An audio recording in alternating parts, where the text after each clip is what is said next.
ఈరోజు ఆంధ్రప్రదేశ్లో ఎస్సీ వర్గీకరణ అసెంబ్లీలో యాక్ట్ తీర్మానం చేసినందుకు అసెంబ్లీ అంతా కూడాను ఉమ్మడిగా ఈ తీర్మానానికి ఆమోదించినందుకు వారందరికీ పేరు పేరున కృతజ్ఞత అభినందనలు తెలియజేసుకుంటున్నాం. ముఖ్యంగా నారా చంద్రబాబు నాయుడు గారికి, అలాగే పవన్ కళ్యాణ్ గారికి, అలాగే మోడీ గారికి, అలాగే పురంధేశ్వరి గారికి, బీజేపీ, జనసేన, తర్వాత టీడీపీ సభ్యులందరికీ కూడాను, ఎమ్మెల్యేలందరికీ కూడాను, మంత్రులందరికీ కూడా పేరు పేరున మా కృతజ్ఞత తెలియజేసుకుంటున్నాం. ముఖ్యంగా ఈరోజు ఇంత మంచి కార్యక్రమం చేయడానికి దాదాపు 30 సంవత్సరాలుగా ఏ వర్గీకరణ కోసమైతే నిరంతరం పోరాటం చేస్తున్నామో రాజకీయంగా, ఇటు ప్రజా ఉద్యమంగాను, ఈ ప్రజా ఉద్యమంలో ఈ 2024 ఎన్నికల్లో అఖండమైన మెజారిటీని ప్రజలు ఇచ్చిన తీర్పుకి అనుగుణంగా ఈరోజు వర్గీకరణ అంశం అనేది మాకు అంది అవకాశం కల్పించినందుకు ప్రతి ఒక్క ఓటర్కి, అలాగే ప్రతి ఒక్క కార్యకర్తకి, ప్రతి ఒక్క దీన్ని సహాయ సహకారాలు అందించిన ప్రతి వ్యక్తికి కూడాను మేము కృతజ్ఞతలు తెలియజేసుకుంటున్నామని ఈ సందర్భంగా మేము చెప్తున్నాం. అయితే ఈరోజు ఒకవేళ పొరపాటున 2024 ఎన్నికల్లో కూడాను జగన్మోహన్ రెడ్డి గారు ఒకవేళ గెలిచున్నా మాకు ఈ వర్గీకరణ రాదని ఈ సందర్భంగా మేము గుర్తు చేస్తున్నాం. దానికి ఏ విధంగా అంటే సుప్రీంకోర్టు తీర్పు ఇచ్చినప్పటికి కూడాను ఆయన ముందరకు వచ్చే అవకాశం లేదు. గతంలో కూడాను సుప్రీంకోర్టులో వాదన ప్రతివాదనలు జరుగుతున్నప్పుడు ఆంధ్రప్రదేశ్ ప్రభుత్వం తరఫు నుంచి ఒక లాయర్లు కూడా పెట్టుకునే పరిస్థితిలో ఈయన కల్పించలేదు. అదేవిధంగా తెలుగుదేశం పార్టీ అధినేత నారా చంద్రబాబు నాయుడు గారు ప్రతిపక్ష నాయకుడిగా ఉన్నప్పుడు ఈ ఎస్సీ వర్గీకరణ మీద సంబంధించి ఉమ్మడి ఆంధ్రప్రదేశ్లో నేను చేసిన కార్యక్రమాల వల్ల 24,500 మంది మాదిగ పిల్లలకి, ఉపకులాల వారికి ఉద్యోగ అవకాశాలు కల్పించబడ్డాయి.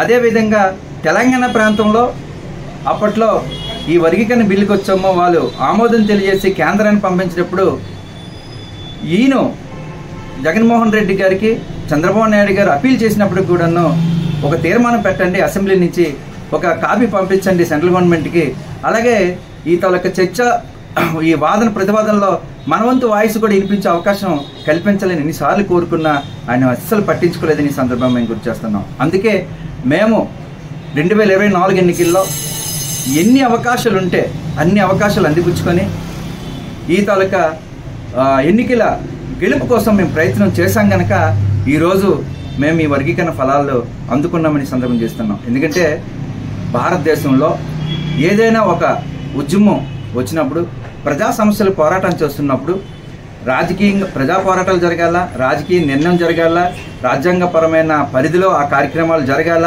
వీటన్నిటికి కూడాను ఓటర్ అనే మహాశీలొచ్చము మంచి అవకాశం కల్పించినప్పుడే ఇలాంటి అవకాశాలు వస్తాయని ఈ సందర్భంగా మేము గుర్తు చేస్తున్నాం. ఎందుకంటే గతంలో 1965లో లోహార్ కమిషన్ వేసినప్పుడు కూడాను కార్యక్రమాల్లో విజయవంతం అవ్వలేదు.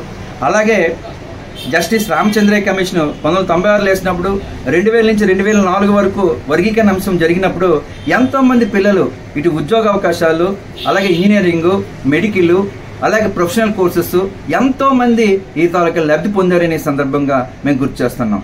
అలాంటి పిల్లలందరికీ కూడా భవిష్యత్తు కోసం, ఇప్పుడున్న పిల్లల కోసం భవిష్యత్తు కోసం, రాబోయే తరాలకి ఇది బ్రహ్మాండంగా ఉపయోగపడుతుందని ఈ సందర్భంగా మేము గుర్తు చేస్తున్నాం. అయితే ముఖ్యంగా మేము ఇంకొక అంశం కూడా తీసుకురావడానికి ప్రయత్నం చేస్తున్నాం.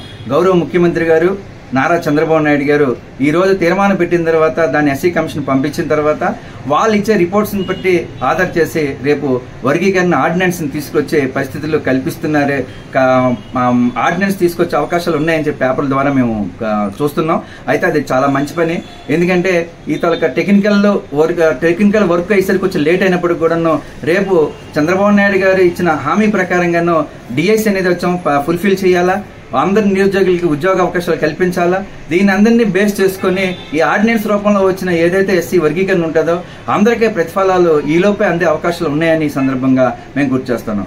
అదేవిధంగా ముఖ్యంగా మన అప్పట్లో శ్రీకృష్ణ కమిటీ రిపోర్టులో కూడాను తెలంగాణ ఆంధ్రప్రదేశ్ బైఫికేషన్ యాక్ట్లో కూడాను ఎస్సీసీ అందరికి కూడాను అసమానతలు ఉన్నాయి, వాళ్ళ విద్యా ఉద్యోగ ఉపాధి రైతుల భూమి విషయంలో కూడాను అసమానతలు ఉన్నాయి, దీన్ని సరిచేయాల్సిన బాధ్యత కేంద్ర ప్రభుత్వానికి ఉందని చెప్పి ఆ రోజు ఆ కమిషన్లో చూపించడం జరిగిందని సందర్భంగా గుర్తిస్తున్నాం. అదేవిధంగా బైఫికేషన్ యాక్ట్లో కూడాను బైఫికేషన్ యాక్ట్ ఏదైతే ఉందో 2010 ఇచ్చినప్పుడు సెంట్రల్ గవర్నమెంట్ అందులో కూడాను ఎస్సీస్ తాలూకా ఉపకులాలు వాళ్ళ తాలూకా స్థితిగతులు కూడా చెప్పడం జరిగింది.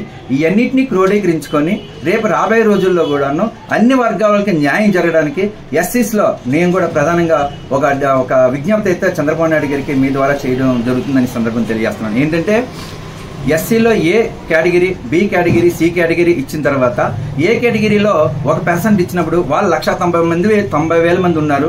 అలాగే బి కేటగిరీలో ఒక 30 లక్షలు, అలాగే సి కేటగిరీలో మరొక 30 లక్షలు 40 లక్షలు ఉన్నప్పటికీ కూడా మా డిమాండ్ ఏంటంటే అందరికీ సమన్వయం జరగాలి కనుక ఈ తాలూకా రెల్లి ఉపకులాలు ఏవైతే ఉన్నాయో 1% ఇచ్చారు, ఈ బి కేటగిరీకి 6.5% ఇచ్చారు, సి కేటగిరీకి 7.5% ఇచ్చారు కనుక ఇందులో 5% అందులో 5% తీసుకొని వీళ్ళకి 2% ఇస్తూ దీనికి ఏదైతే అణగారిన వర్గాలు ఉన్నాయో బీసీ ఇది మన మాదిగిల్లో కానీ మాలల్లో కానీ అణగారిన వర్గాలు ఏవైతే ఇంకా ఉన్నాయో ఉద్యోగం రాని కులం ఏదైతే ఉందో ఐఏఎస్ ఐపీఎస్ అలాగే డాక్టర్లు ఇంజనీర్లు ప్రొఫెషనల్స్ అవ్వని కేటగిరీ ఎవరైతే ఉన్నారో వాళ్ళందరినీ కూడా ఏ కేటగిరీలో తీసుకొని వాళ్ళకి 2% ఇస్తే ఒక పక్క ఏదైనా రోస్టర్ సిస్టంలో గతంలో 2004లో వచ్చినప్పుడు మహిళలకు ఇచ్చినప్పుడు పురుషులకు రాలేదు, పురుషులకి ఇస్తే మహిళలు రాలేదు, పురుషులకి ఇచ్చిన తర్వాత మహిళలకు వస్తే అది బీసీ బిలోకి వెళ్ళిపోయింది, ఎస్సీ బిలోకి వెళ్ళిపోయింది, అంటే మాదిగల కోటాలకు వెళ్ళిపోయింది.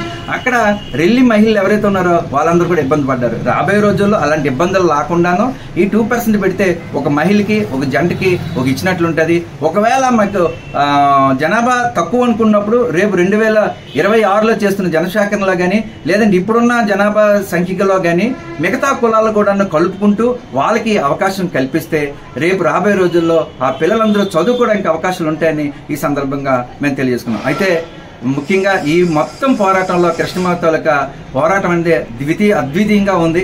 ఎందుకంటే భారతదేశంలో ఎన్నో పోరాటాలు వచ్చాయి, ప్రజాస్వామ్య పోరాటాల్లో ఎన్నో హింసాత్మకంగా జరిగినప్పటికీ మాది ఎట్టి పరిస్థితిలో కూడా ఆ యాంగిల్లోకి వెళ్లకుండాను ఒకటి రాజకీయ నిర్ణయము, 2 ప్రజా సంఘము, ఆ ప్రజా పోరాటాల ద్వారానే ఈ కార్యక్రమాల్ని ముందరికి వెళ్ళిందని ఈ సందర్భంగా తెలియజేసుకుంటున్నాం. కృష్ణమాతకి కూడా మేము కృతజ్ఞత తెలియజేసుకున్నాం. ఎందుకంటే మేము ఇప్పటికే చెప్తున్నాం, మా పిల్లలు అంత చిన్నపిల్లలు ఉన్నప్పుడు మేము వచ్చాము ఈ ఉద్యమాల్లో వచ్చడం జరిగింది.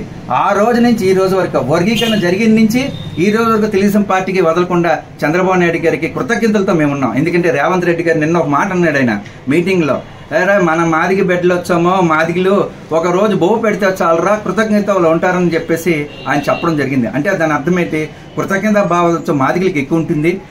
ఆ రోజు 2000 నుంచి 2004లో తీసుకుని నిర్ణయం పెట్టి మేము టీడీపీలో చేరిన తర్వాత ఆ రోజు నుంచి ఈ రోజు వరకు చంద్రబాబు నాయుడు ఏ కష్టంలో ఉన్నా జైల్లో ఉన్నప్పుడు కూడాను మేమే కష్టపడ్డాం. అంతకు మునుపు వచ్చాం మీకోసం యాత్రకు వచ్చినప్పుడు కూడా మేమే కష్టపడ్డాం. అలాగే ఆయన పాదయాత్ర చేస్తున్నప్పుడు కూడా మేమే కష్టపడ్డాం. ముందు నుండి జెండాలు పట్టుకొని ఎంఆర్పిఎస్ కానీ మాదిగలు టీడీపీలో ఉన్న మాదిగల్లో కానీ అందరము కూడా కలిసి కట్టుకుని ఆ కార్యక్రమాలు ముందరికెళ్ళామని సందర్భంగా మనం తెలియజేస్తున్నాం. అంటే ఒక రోజు ఒక అవకాశము ఒక పార్టీ కానీ ఒక వ్యక్తి కానీ అణగారి వర్గాల్లో ఉన్న ఎవరైతే మాదిగలు ఉన్నారో వాళ్ళకి ఒక అవకాశం కల్పించినప్పుడు వాళ్ళ కృతజ్ఞత భావంతో ఉంటున్నారని సందర్భం తెలియజేస్తున్నాం. అయితే ఈ రోజు ఇచ్చిన కమిషన్ రిపోర్ట్ ప్రకారంగానో మాదో చిన్న రిక్వెస్ట్, ఈ వర్గీకరణ అనేది ఇద్దరితో ఆపకుండాను ఏదైతే ఉషా మెహ్రాజ్ కమిటీ తీర్పు ఉందో ఆ తీర్పులో ఆ ఉషా మెహ్రా కమిటీ ఇచ్చిన తీర్పులో వాళ్ళు సెంట్రల్ గవర్నమెంట్లో పెట్టి పార్లమెంట్ అమెండ్మెంట్ చేసి ఇతర వర్గీకరణకు వచ్చాము ఫుల్ఫిల్ చేయమని చెప్పేసి ఏదైతే రాసిందో ఈయన కూడా అదే కూడా సూచనలు చేయడం జరిగింది. కనుక రేపు భవిష్యత్తులో అటు మోడీ గారు అటు అమిత్ షా గారు అలాగే పెద్దలు కిషన్ రెడ్డి గారు అలాగే మన కృష్ణమాది గారు చంద్రబాబు నాయుడు గారు లోకేష్ గారు తర్వాత వచ్చాము మన పవన్ కళ్యాణ్ గారు వీళ్ళందరూ కూడా దీని మీద దృష్టి పెట్టి ఆ తాలూకా ఉషా మెహ్రా కమిటీ రిపోర్ట్ని పార్లమెంట్లో పెట్టి చర్చ పెట్టి దాన్ని వచ్చి చట్టబద్ధ తీసుకొచ్చి ఈలోపు ఈ ఆర్డినెన్స్ నుంచి తీసుకొచ్చి ఆంధ్రప్రదేశ్ని ఏదైతే సుప్రీంకోర్టు తీర్పు ఇచ్చిందో ఆ తీర్పు ప్రకారంగా అందరికీ న్యాయం చేయడానికి ఎస్సీ వర్గీకరణలో అందరికీ అసమానతలు తొలగించడానికి వాళ్ళ ప్రయత్నం చేయమన్నారు. ఆ ప్రయత్నంలో భాగంగా ఇక్కడ ఆంధ్రప్రదేశ్లో చేస్తూ రేపు రాబోయే రోజుల్లో ఈ ఉషా మెహ్రా కమిటీ రిపోర్ట్ని వచ్చామో అక్కడ ఆమోదింపు చేసేటట్టు, ఎందుకంటే 2 దగ్గరలో కూడా బలమే ఉంది బీజేపీ అండ్ వాళ్ళ ఉమ్మడి బీజేపీ ప్రభుత్వానికి. ఇక్కడ కూడా ఉంది. అక్కడ కాంగ్రెస్ పార్టీ ఆటోమేటిక్గా మద్దతు ఇచ్చింది. ఎక్కడ